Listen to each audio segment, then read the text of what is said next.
Welcome to Dropping In, a podcast of storytelling and interviews with your host, Winter Olympian Mercedes Nicoll.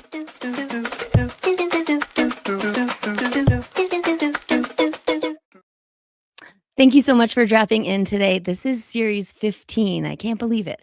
This is February 9th, 2026. The Olympics are in full swing right now. So taking some time off to record this episode. Thank you for dropping in if it's your first time or your 132nd time. Thank you for coming back. Now, this series is about goals. They give us direction, but they also can test us. They show up on the good days and on the days when it really matters and the hard ones. Goals aren't just about winning medals or hitting milestones. They're about learning how to keep moving forward when motivation dips, plans change, and those nice curveballs that life throws at you. In this series, we're going to drop in with athletes, Olympians, and change makers to unpack how goals are set, reset, and sometimes completely rewritten. From daily habits to career-defining dreams, these conversations we are about to explore will help you stay focused and maybe learn a way to achieve your goals as well. Get ready to laugh, listen, and learn from real experiences. We are about to drop in with our next guest, so let me introduce her. She stunned the world at the 2006 Turin Winter Olympics, winning gold in the women's sprint in cross-country skiing. She's a three-time Olympian and has multiple World Cup podiums. She became known not for just her speed, but her resilience, returning from surgery and setbacks and continuing to compete at the highest level. But her impact goes far beyond medals. In 2005, she founded Fast and Female, now known as Girls Forward, a charity dedicated to keeping girls active, confident, and engaged in sport. An organization that has reached tens of thousands young athletes across North America. She retired from competitive sport in 2014, completing her MBA at the University of Calgary in 2016. In 2018, she solidified her legacy as both an athlete and an advocate and was inducted into Canada's Sports Hall of Fame.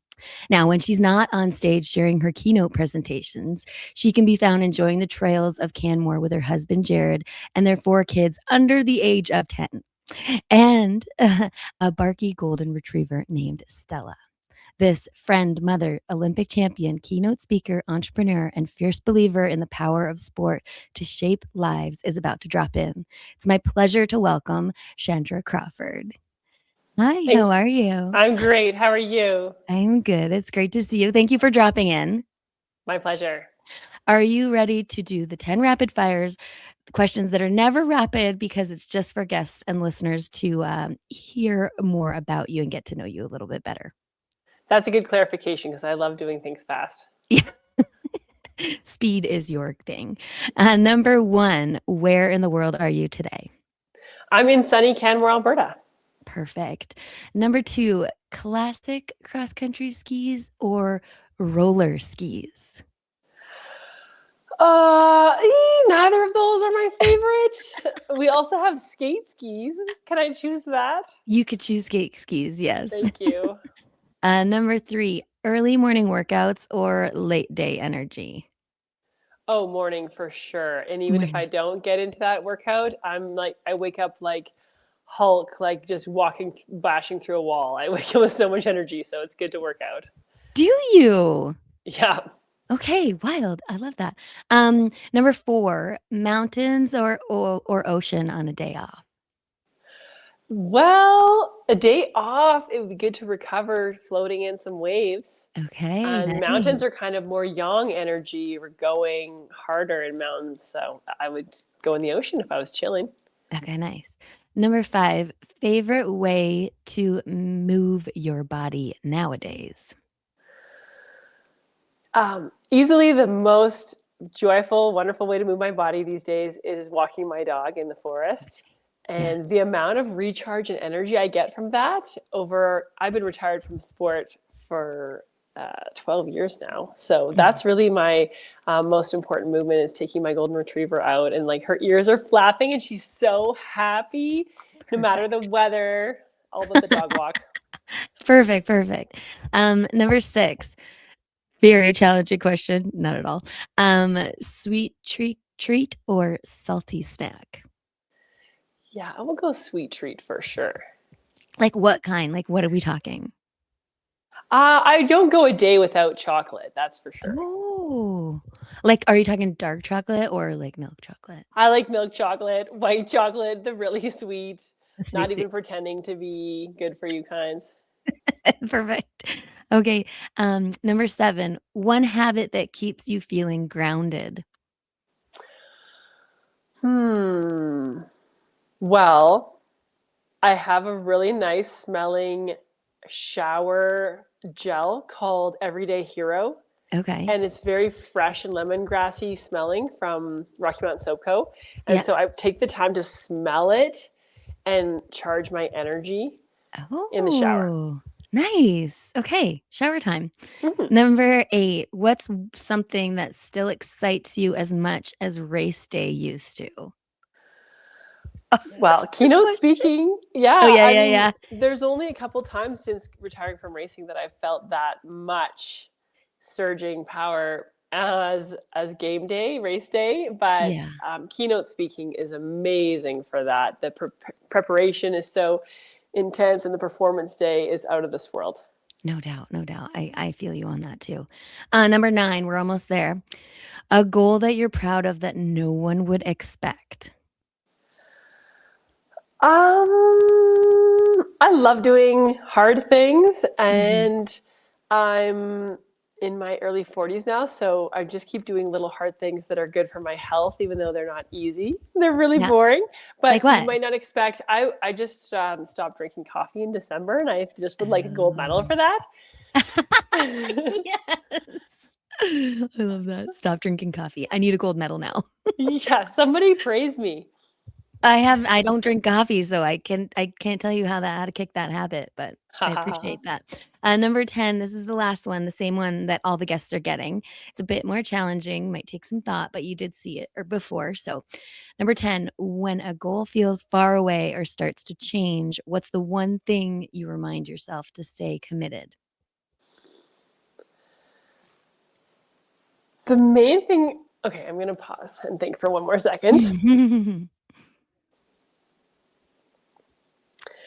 I stay committed to a hard goal that is changing by finding the joy in that struggle, in the Okay. discomfort and the pain, and just find something exciting, joyful to be grateful for about it. And Yeah. it can be fairly contrived. Like, I'm so glad I have this injury because I get to learn how to practice my visualization and learn guitar while I Okay. recover. And I try to find a really annoying silver lining that just is meaningful to me. For sure. And that's gotten me through a lot of things to flip it into, even issues with my kiddos.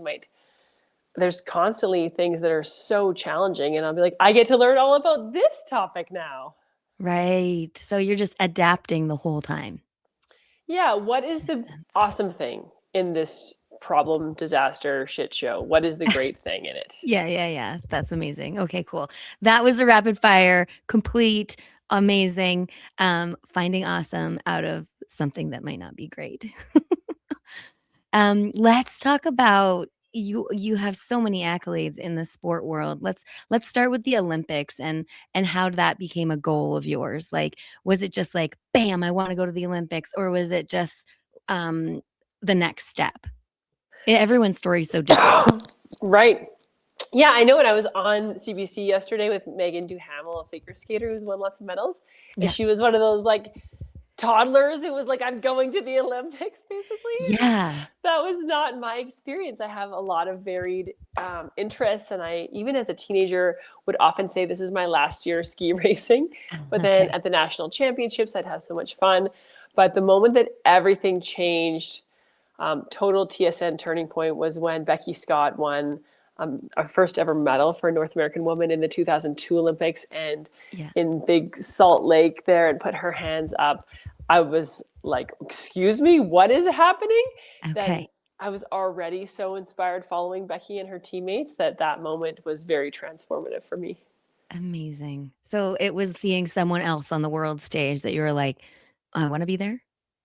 Yeah, exactly. And Becky and her teammates at that time, there were 5 women, they were just so full of joy as well. So they Yeah. were not only wearing a cool Canada jacket and then getting these results, they were laughing all the time. They were Okay. keeping it light while kicking ass, which was very interesting, and the energy of it was really Amazing. cool. And now I understand that was part of high performance.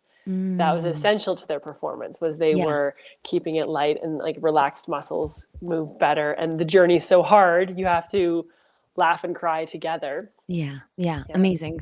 Okay. So like that team dynamic, you were like, I want to be on that next step, that next level with them.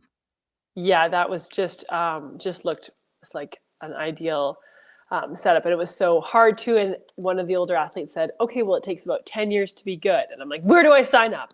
Okay. So you're like long-term goal set. What are these micro goals that I need to achieve to get there? And what were those for you? Oh, there's just so many goals. I actually, in preparation for today, I got out my 2005 journal to just Yes. like soak my brain in what it was like to be that intense about Okay. so many different goals, mental, physical, technical. And something I found this morning that was really powerful was harnessing the emotional system. Yeah. So that would look like just letting my full love for this sport out all the way, or my passion for the venue, the people, the experience, like really letting that soaring energy carry me on the skis, which was Okay. intentional. Yeah. And I thought that was really neat. But there was a lot of tiny goals and frustrations that I would have to just learn faster and get through. And was there like, just because I know we can, I mean, I'm very stubborn and I've shared that on the podcast before that I'm like, no, I'm doing this and I'm going again. Was there a time where you were like, I gotta like change paths. Like this is not working. I need to rejig it. Did you find any of that in your journal? It looked like that I would let the pressure build up, and then it would start to be way too intense, and I'd be really skiing tight or crying all the time. And then the coaches would be like, okay, how about a rest day? And I also was able to go to yoga quite a bit and release Okay. that energy. But around that time, I noticed things like trying to make a choice about my energy, like what are and I really love to babysit for all the families in town. And I noticed even in that pre-Olympic year, I was like taking care of kids way too much. Like, you need to train, even though it was something that was fun for me. Or I was making decisions about whether or not to go to different parties Oh, and see my friends. And so yeah. oftentimes I saw in this preparation journal that I was like, no, nothing. I am just a vault. I am training. I'm a monk. And then I would get so intense and wound up that I would write, it looks like I probably need to hang out with some friends here and Right. relax. And I'd write, like, my goal is to enjoy the folk festival, eat some fries. I'm going to let it go for a few hours here or a day. Oh, super interesting that you have that in your journal because um, I don't disagree. And sometimes you can get so stuck in the moment that you're like, no, no interference, nothing's going to get in the way that you're actually not really enjoying life as much. So that is a really good thing. Actually, because the Olympics are on right now, a lot of my friends are asking me questions. They're like, well, like, are they like partying or like what's going on? And I'm like, well, I mean, you're not partying leading up to the Olympics. You're definitely focused, but even just because it's a whole long year, if not more, to qualify for the games, like I appreciate you sharing that. Like, yeah, you needed to take time to see friends because that focus can't always serve you 100%. Oh yeah, that ideal performance state is actually pretty loose, and I would Mhm. often that was my always my goal was to find the ideal performance state, and so I would get all tight, and then the coaches would be like, "Why are you skiing like Frankenstein?" Oh Like, no. I don't know, I'm just trying so hard out here, and I'd have to put into my plans like I'm going to be laughing, joking around, Yeah. having a great time, and that was really also modeled to me by the older athletes. That's super cool. I mean, that's good leadership put in place by the girls ahead of you. And I that makes me think of like the top of the half pipe when I was up there and just having so much fun before I was about to drop in. But then you can like click, turn it on, and then be in the moment to achieve the goal that you want to. Um, is there anything else about the Olympics and goals there that you wanted to pull from your journal? Or It was really cool. I think my big modus operandi on goals and doing hard things is really getting down into small granular baby steps and yeah. loving them. And so I wrote here, this was when I was trying to make the games, whether I go to those bleeping Olympics or not, I'm treasuring this summer of passionate work towards my goal. The improvements are the reward. Yeah. Because really walking around saying I'm gonna win, no, absolutely not. It's like inversely relationship between the more I want to do something, the less I have to think about it. I'm not Mhm. thinking about winning a gold medal. I'm thinking about this stride, this pole plant, this recovery motion, this like sports drink I'm gonna drink, this high five, and Right. like totally in the moment, In but the all the moment. time, all the Mhm. times. So those Not are really gonna add up. easy. Not Yeah, easy. not Like, easy. really, really challenging. I mean, even people in the daily life, you're like, "Just live in the moment." You're like, "But I'm thinking about yesterday. I'm thinking about tomorrow." Like, oof, bring it back, get grounded, Yes. get in that shower with that nice soap. Yes, totally agree. And that was a so critical high performance skill was refocusing. Mhm. It's something that I've just treasured to this day. Like I'm going to, it's like meditating, or if you've ever done a guided meditation, you're expected to, your mind's going to wander and lose focus 1,000 times. That's like what we're Yeah. doing. And just refocusing with a cue word. Mhm. Like, I often knew what I was going to think to myself in a ski race because I could Yeah. hear it. It was going to be the same thing. It always is. I Yeah. can't do this. It's too hard. My legs hurt. Oh, And I always know that that little message is going to be coming from my brain and body. And I just planned a rebuttal, which was breathe, refocus, power glide, getting back into technical cues. So in our daily lives, like, and I'm pretty far from Olympic performance. I'm like a professional yogurt wiper taking care of 4 kids. Um, but I do this. I have mantras. yeah. Breathe, refocus. And when I ski racing, I used to say there's more in there. Now I say there's more patience in there. Oh, that is all for all the parents out there. There is more patience. I am not a parent, but I can see it all, and Totally. that is super important. Oh, yeah, mantras are pretty huge. Do you do, like, a New Year's resolution? Like, I used to do, like, a word and do all of that. Do you have that as I well? couldn't get down to a word. I have a pretty great planner. I have the Fox planner, which like if I do it, it makes me fill out like my vision and plan and like Oh, evaluating okay. things. Yeah. I think when I'm talking about goals, so I look at these sweet charts you can make. Oh, I think when I'm thanks. talking about goals though, like I think having a framework for evaluating was something we had so much in sport that can be hard when you're just like go forward, go forward. Like Yeah. this planner forces me to say what went well this month, Cool. what went well this week. And in our family team meeting where we look at the schedule for like every Sunday night for everyone doing their extracurriculars, and I Yeah. just force that prompt at the start. Good What for you. went well this week? Amazing. And that I would agree is something in sport that you don't take those minutes, moments, seconds to think of, "Oh, yeah, I did that. That was pretty awesome." And that's why I love reading everyone's bios because I'm like, "You're all spectacular humans that have done so much that to get it in that small little 3 minutes or 2 minutes, whatever it is always nice to hear, I think." That is funny. Yeah, to really, it's hard to notice those big things sometimes. Like even getting the Hall of Fame was such a big deal, getting to be in the award, super ritzy, gigantic awards show, so special. And Michelle Cameron Coulter, the Olympic gold medalist, synchronized swimmer, and like big pillar of our sport community in Canada, she was like, enjoy it, enjoy the moments, and just like Yeah. trying to. That's a skill too, right? But I feel pretty dedicated to the skill of enjoying the the rewards because of like atomic habits and some of the psychology about habit building that celebration is essential. And like we Totally. all know we're just crazy dopamine machines right now, right? So Exactly. I'm always thinking about like how can I have a reward? Like for example, I am like gonna stop drinking coffee and I give myself like a whole little dance when I have a tea. Like Yes. you just have to give yourself a high five and share it and like celebrate silly little things. You don't have to. If you think it's cheesy, that's fine. It's high performance. Do you want to be better or not? Like there's some Yeah. cheesy things you can do to win in your life. It's your choice, but like, give it a try. I know. I know. I mean, I need to do more of it, to be honest. Like, it's just like so hectic, so busy. It's also like a Whistler lifestyle. It's like on to the next, moving on. But it's also like the athlete in us too. That's like more, we can do more, we can strive for more.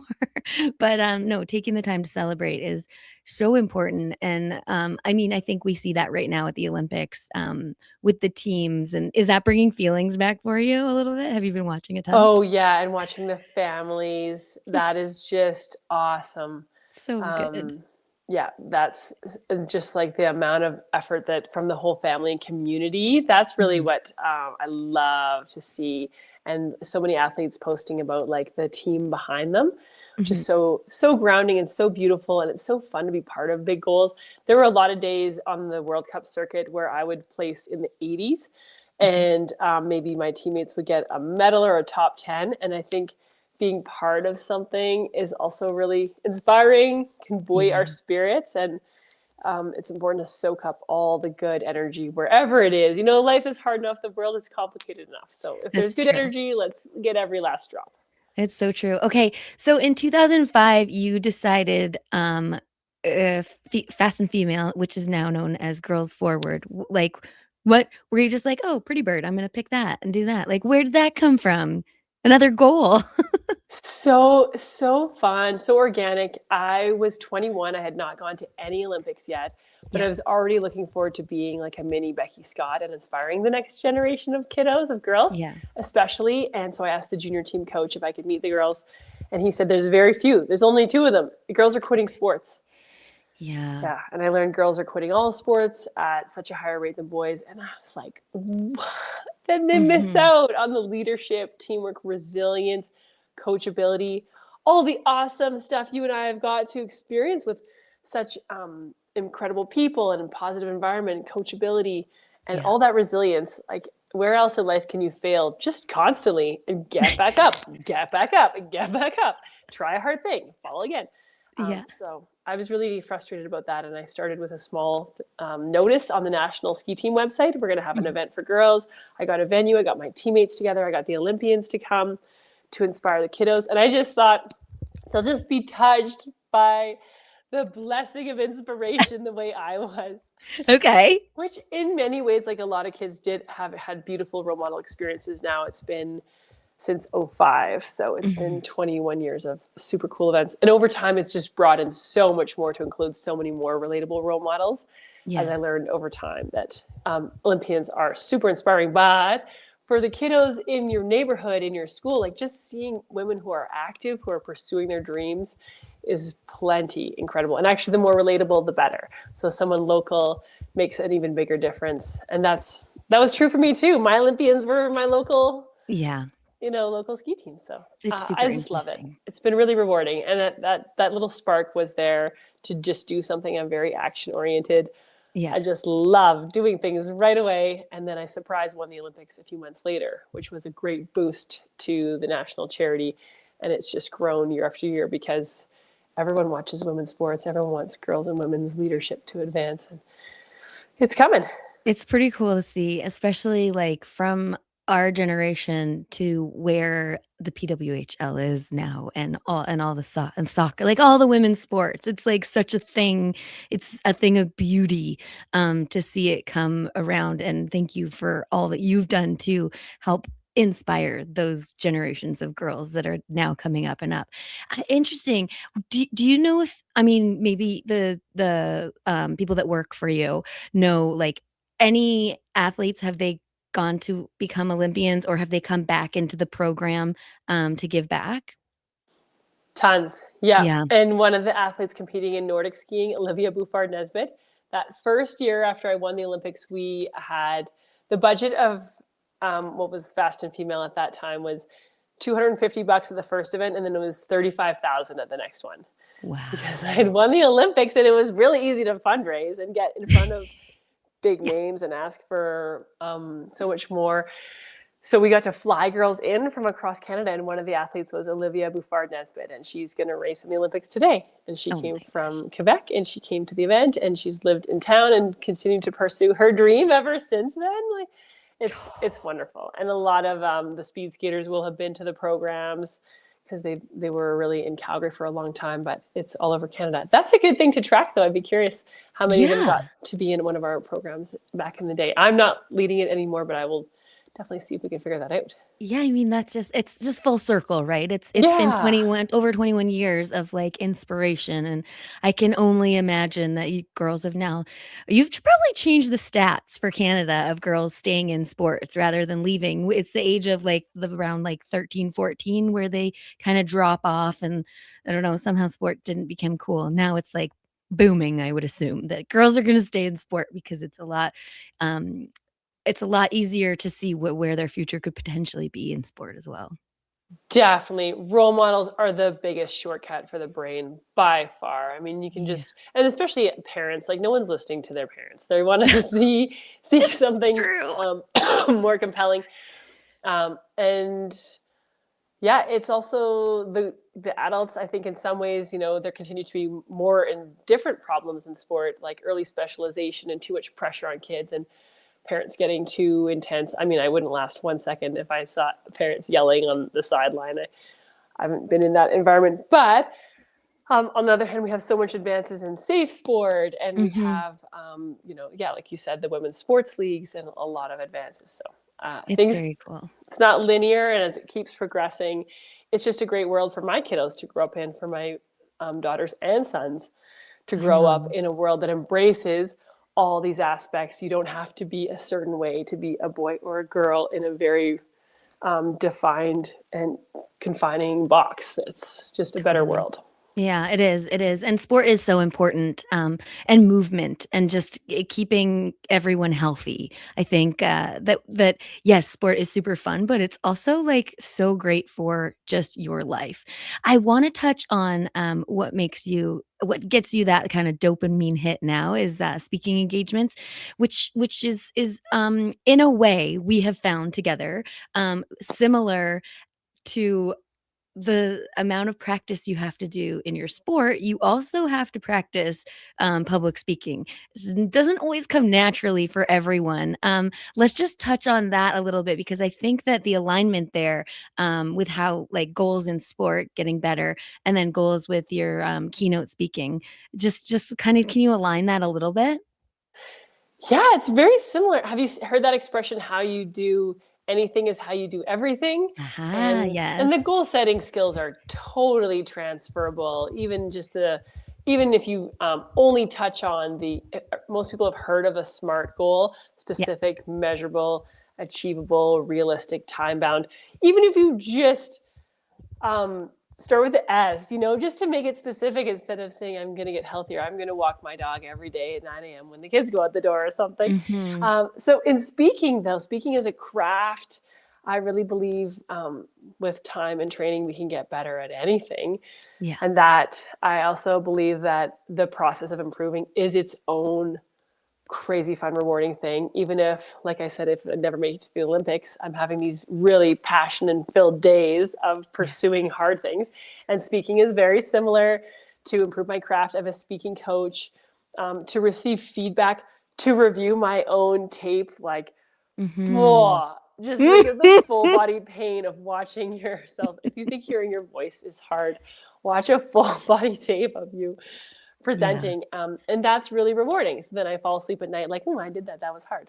Right. It's so true. I mean, I remember when I was doing my TED Talk and I had to reach out to people to practice. And I also had to like just say the speech over and over and over again. I mean, it was 13 minutes of just emotions coming out. And I think uh again we'll go back to reflecting and celebrating that sometimes it doesn't hit, like I was emotionally drained after doing it 10 times and I was depressed after it because I my story's not pretty. It's very challenging. And so I had to reach out to my old strength coach and I was like, something's wrong with me today. I'm really off. He's like, what'd you do today? I'm like, oh, I read my speech out 10 times. And he's like, well, there you go. That's like Oh, an emotional roller coaster that you just put yourself through. And I was like, Oh, right. Because when we do share our stories, it is emotions. You're reliving part of that life, and it does come to light in my body, at least when I share the story. Would you feel the same when you share your stories? That is so interesting, and I think it's like it's a good one to keep digging into, like, why and what's going on in my story and how it's affecting us. Because so I'm using my stories as my personal journey as well, and a lot of my talk, even my talk has a question at the start because I say, "Well, I've been thinking of my life as a leg of a relay, like I'm handed a baton a mixed bag from those who came before me, my family and people in the team, and then it's up to me to run my leg as well as I can and hand off something better. And I want to answer that question. So in a lot of ways, when I sit down to work on my speech, I'm like, what is the meaning of my life? And it's so rewarding and it's so cool how much agency we have in our storytelling. So Yeah. my stories are also doing the job of like reminding me what I know, reminding me what it takes to feel great, to do my best. Mhm. And I can tell it in a way, because I tell it in a way where my mental health meltdown is a higher high than winning Olympic gold. And Right. people are surprised to hear there's a result I cherish more than my Olympic gold. Mhm. And it is 43rd place in Sochi, Russia, because I'd been through so much. And when I tell that story, I talk about how I climbed up from my low mental health meltdown and I did gratitude journaling and psychology and community. And I learned how much it means to give and receive support, how hard it was for me to let someone help me. And that actually telling my story Yeah. is reminding me of the good things and reminding me of like that was my goal. No one's like, hey, go get 43rd, you can do it. But it was Mhm. my goal of like being well and going off my antidepressants and that experience I had that I described to the audience. Like I gave a high five to the wall. I was so happy and grounded. And then I say my line, which is like, I've carried that through to this day. I wouldn't trade it for the world. The skills of wellness and inner peace that I keep developing. So I'm telling it in a way that is giving me a pump up. That's good. And I mean, I try it's to do that. amazing. I try to do that with my kids too, like because like the stories we're telling are just our brain making up meaning, and we can Right. change them. And the Yeah. lowest lows I had were because I told myself a horrible story where I was just a terrible person that had made so many mistakes and unworthy of love, and then I started hurting myself and having an eating disorder Mhm. because of that story. And then as I got a new story, so I'm like very into the power of the story, and I'm intentional, I Yeah. think. Yeah, no, it's great. I mean, and that's kind of like the catch of the story. It is this roller coaster ride of emotions that only you know and you're ready to share and be vulnerable. And I think everyone's so lucky to hear from you in your keynote speaking because it is a journey, and a lot of people might not get that little inkling of what you're like. Yeah, you got a gold medal, but what means more to you?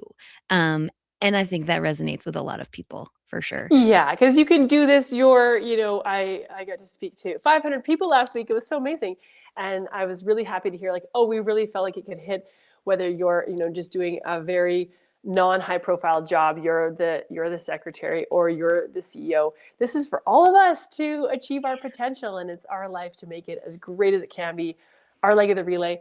So I really think that's about setting goals that are in our control, Yeah. meaningful to us. Like there's there's achieving goals, but there's also like setting the right goals. Like Right. I want like don't give me I want to lose 10 pounds. Get out of here. Let's get serious about like our life, our meaning, and then like I said, I learned in ski racing, the emotional system is the most powerful. So like how do I want Mhm. to feel?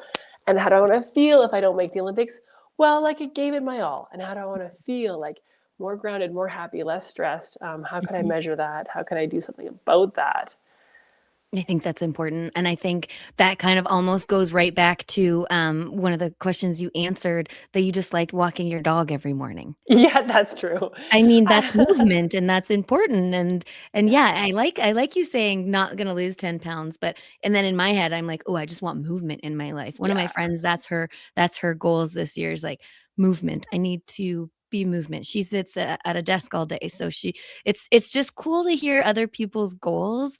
Some may be astronomical. Mine last year was reading 100 books. I didn't realize what that was when I said Oh my it. gosh, it's what, every 3 days? Yeah, It was a every 3 bit days. much, but Sweet. I did it. Yes. So But cool. I like just the small goals, and those leading to a bigger goal that may have to change or ebb and flow.